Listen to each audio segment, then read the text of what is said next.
ನಮಸ್ತೆ, ಮತ್ತೊಮ್ಮೆ ನನ್ನ ಅಡುಗೆ ಮನೆಗೆ ಸ್ವಾಗತ. ಇವತ್ತಿನ ಹೊಸ ರುಚಿ ಏನು ಅಂತ ನೋಡೋಣ ಬನ್ನಿ. ಇವತ್ತು ನಾನು ಹೀರೆಕಾಯಿ ಪಲ್ಯನ ಮಾಡ್ತಾಯಿದ್ದೀನಿ, ಆಮೇಲೆ ಭರ್ತಾ ಮಾಡ್ತಾಯಿದ್ದೀನಿ. ಟೊಮೊಟೊ, ಉಳ್ಳಾಗಡ್ಡಿ, ಹಸಿ ಉಳ್ಳಾಗಡ್ಡಿ ತೊಗೊಂಡಿದ್ದೀನಿ. ಹಾಗೆ ಹೀರೆಕಾಯಿ ಸಿಪ್ಪೆನ ಎಲ್ಲ ತೆಗೆದು ಅದರಿಂದ ಚಟ್ನಿ ಮಾಡ್ತಾಯಿದ್ದೀನಿ. ಈ ರೀತಿ ಹೆಚ್ಚಿಟ್ಕೊಂಡಿದ್ದೀನಿ. ಆಮೇಲೆ ಟೊಮೊಟೊ ಕಾಯಿನ ಹೆಚ್ಚಿದ್ದೀನಿ. ಆ ಟೊಮೊಟೊ ಕಾಯಿನ ಬಾಣಲಿಗೆ ಹಾಕಿ ಹುರ್ಕೋಬೇಕು. ಯಾಕಂದರೆ ಅವು ಅದರಿಂದ ಹಸಿ ನೀರಿನ ಅಂಶ ಎಲ್ಲ ಹೋಗ್ಬಿಟ್ರೆ ಚೆನ್ನಾಗಿ ಬೇಯ್ತವೆ. ಆಮೇಲೆ ಎಣ್ಣೆ ಹಾಕಬೇಕು. ಈ ಥರ 2 ಚಮಚ ಎಣ್ಣೆ ಹಾಕಿ ಅದನ್ನು ಹುರ್ಕೊಂಡಿದ್ದೀನಿ. ಈಗ ನೋಡಿ ಆಲ್ಮೋಸ್ಟ್ ಅರ್ಧ ಹುರಿದಿವಿ. ಆಮೇಲೆ ಈ ಸಿಪ್ಪೆನ ಹಾಕ್ಕೋಬೇಕು, ಯಾಕಂದರೆ ಸಿಪ್ಪೆ ತೆಳ್ಳಗಿರೋದ್ರಿಂದ ಬೇಗ ಹೊತ್ತುತ್ತೆ ಅಂತೇಳಿ ಆಮೇಲೆ ಹಾಕ್ಕೊಂಡಿದ್ದೀನಿ. ಆಮೇಲೆ ಒಂದಿಷ್ಟು ಬೆಳ್ಳುಳ್ಳಿ ಹೆಸರುಗಳನ್ನ ಹಾಕ್ಕೊಂಡಿದ್ದೀನಿ, 4-5. ಈಗ ಅದು ಮಿಕ್ಸಿ ಮಾಡಿದ ಜ್ಯೂಸ್ ಮಾಡಿದ ಸಿಪ್ಪೆ ಇರುತ್ತಲ್ವ, ಜ್ಯೂಸಿನ ರೆಸಿಪಿಯನ್ನು ಆಗಲೇ ಅಪ್ಲೋಡ್ ಮಾಡಿದ್ದೀನಿ, ನೋಡ್ಕೋಬೋದು. ಆ ಸಿಪ್ಪಿನ ವೇಸ್ಟ್ ಮಾಡಲಾರ್ದೆ ಈಗ ಚಟ್ನಿ ಮಾಡ್ತಾಯಿದ್ದೀನಿ.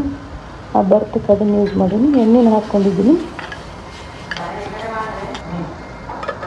ಅದನ್ನು ಬೇಯಕ್ಕೆ ಒಂದು 2 ನಿಮಿಷ ಆಗೋದು ಮುಚ್ಚಿಟ್ಬಿಡ್ಬೇಕು. ಗ್ಯಾಸ್ ಬಂದ್ ಮಾಡಿ ಒಂದು 5 ನಿಮಿಷ ಅದನ್ನು ಈ ಥರ ಅದನ್ನು ಬೇಯ್ಕೊಂಡಿದೆ. ಅದನ್ನೀಗ ಜಾರಿಗೆ ಟ್ರಾನ್ಸ್ಫರ್ ಮಾಡ್ತಾಯಿದ್ದೀನಿ, ಮಿಕ್ಸಿ ಜಾರಿಗೆ. ಹಾಗೆ ಇದನ್ನು ನೀರು ಹಾಕಿ ಇದನ್ನು ನಾವು ಬೇಯಿಸ್ಕೊಂಡ್ರೆ ಬಿಸಿಯಾದ ನೀರು ಮಿಕ್ಸಿ ಮಾಡುವಾಗ ಈಸಿಯಾಗಿ ಸಿಪ್ಪದಾಗ್ಬೋದು. ಮಿಕ್ಸಿ ಜಲ್ದಿ ಸಣ್ಣ ಆಗುತ್ತೆ. ಈಗ ಜೀರಿಗೆ ಹಾಕ್ಕೊಂಡಿದ್ದೀನಿ. ಒಂದಿಟ್ಟು ರುಚಿಗೆ ತಕ್ಕಷ್ಟು ಉಪ್ಪು, ಕೊತ್ತಂಬರಿ, ಶೇಂಗಾ ಬೀಜಗಳನ್ನ ಹಾಕ್ಕೊಂಡಿದ್ದೀನಿ. ಈಗ ಅದನ್ನು ಮಿಕ್ಸಿ ಮಾಡಿ ಆಮೇಲೆ ಒಂದಿಷ್ಟು ಖಾರ ಹಾಕ್ಕೊಂಡಿದ್ದೀನಿ. ಹಸಿ ಖಾರ ಬೇಕಾದ್ರೆ ಹುರ್ಕೊಂಡು ಹಾಕ್ಬೋದು ಮೆಣಸಿನ್ಕಾಯಿ ನೀವು. ಒಂದಿಷ್ಟು ಚಿಟಿಕೆ ಅರಿಶಿನ ಹಾಕ್ಕೊಂಡ್ರೆ ಕಲರ್ ಚೆನ್ನಾಗಿ ಬರುತ್ತೆ. ಈಗ ಇದನ್ನು ಬಳಸ್ಕೊತಾ ಇದ್ದೀನಿ ಬಾಣಲಿಗೆ. ಒಂದು ಡಿಸ್ಸಿಗೆ ಟ್ರಾನ್ಸ್ಫರ್ ಮಾಡಿ ಆ ಮಿಕ್ಸಿಗೆ ನೀರು ಹಾಕ್ಕೋಬೇಕು. ಅದನ್ನು ಪಲ್ಯಕ್ಕೆ ಹಾಕ್ಕೊಳಕ್ಕೆ ಇಟ್ಕೊಂಡಿದ್ದೀನಿ. ಈಗ ಹಸಿ ಉಳ್ಳಾಗಡ್ಡಿಯನ್ನು ಹೆಚ್ಚಿಟ್ಕೊಂಡಿದ್ದೀನಿ. ಅದನ್ನು ಚಟ್ನಿಗೆ ಮಿಕ್ಸ್ ಮಾಡಿ ಚೆನ್ನಾಗಿ ಈ ಥರ ಮಿಕ್ಸ್ ಮಾಡಿ ಬಾಣಲಿಗೆ 1 ಚಮಚ ಎಣ್ಣೆ ಹಾಕ್ಕೊಂಡು ಅದಕ್ಕೆ ಉದ್ದಿನಬೇಳೆ, ಜೀರಿಗೆ,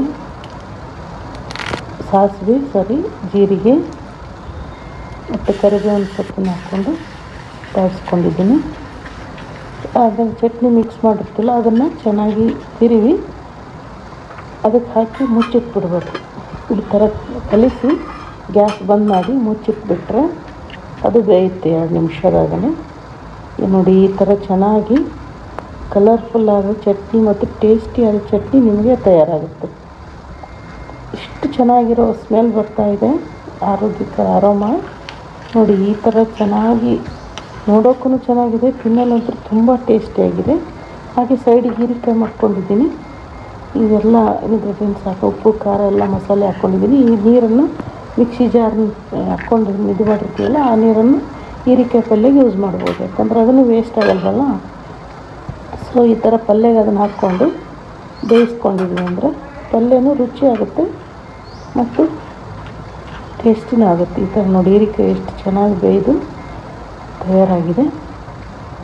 ನೋಡ್ತಾ ಇದ್ದೀರಲ್ಲ ಎಷ್ಟು ಚೆನ್ನಾಗಿ ಬಂದಿದೆ. ಟೇಸ್ಟು ತುಂಬ ಚೆನ್ನಾಗಿ ಬರ್ತದೆ. ಮಸಾಲೆ ನೀರು ಹಾಕಿರ್ತೀವಲ್ಲ ಚಟ್ನಿದು. ಇದು ನೋಡಿ ಇವತ್ತಿನ ಊಟದ ತಟ್ಟೆ ರೆಡಿ. ಹಾಗೆ ನನ್ನ ಅಡುಗೆ ನಿಮಗೆ ಇಷ್ಟ ಆದರೆ ಲೈಕ್ ಮಾಡಿ, ಕಮೆಂಟ್ ಮಾಡಿ, ಶೇರ್ ಮಾಡಿ, ಹಾಗೆ ಸಬ್ಸ್ಕ್ರೈಬ್ ಮಾಡೋದನ್ನು ಮರಿಬೇಡಿ. ಯಾಕಂದರೆ